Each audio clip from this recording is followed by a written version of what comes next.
रानू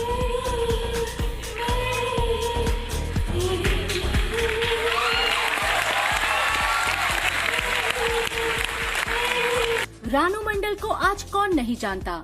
रानू आज एक बड़ी स्टार बन चुकी है क्योंकि रानू का एक वीडियो सोशल मीडिया पर वायरल हुआ और आग की तरह पूरे देश में फैल गया।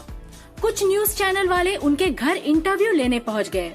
न्यूज चैनल पर आने के बाद रानू को सारेगामा पर रियलिटी शो में आने का मौका मिला। लेकिन वीडियो में आगे बढ़ने से पहले अगर आपने अभी तक हमारे चैनल आरजे न्यूज हिंदी को सब्सक्राइब नहीं किया है तो अभी सब्सक्राइब कर ले। दोस्तों, रानू ने अब तक सभी फेमस और बड़े सिंगर के गाने गाए जैसे लता जी, अलका जी, कुमार शानू, उदित नारायण, लेकिन किसी ने भी रानू को कोई मौका नहीं दिया। लेकिन जल्द ही रानू मंडल कपिल शर्मा शो में नजर आने वाली है।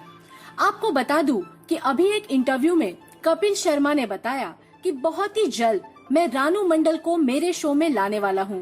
तो रानू मंडल के फैंस के लिए ये बहुत ही बड़ी खुशखबरी है। आगे कपिल शर्मा ने कहा, मैं भी रानू मंडल का बहुत बड़ा फैन बन चुका हूँ।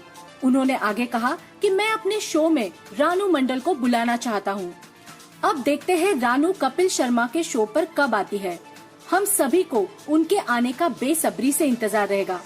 दोस्तों, आप भी रानू मंडल को कपिल शर्मा के शो में देखना चाहते हो तो हमें कमेंट बॉक्स में यस लिखकर जरूर भेजें। साथ ही रानू मंडल से जुड़ी और भी वीडियो देखने के लिए जुड़े रहे हमारे साथ। धन्यवाद।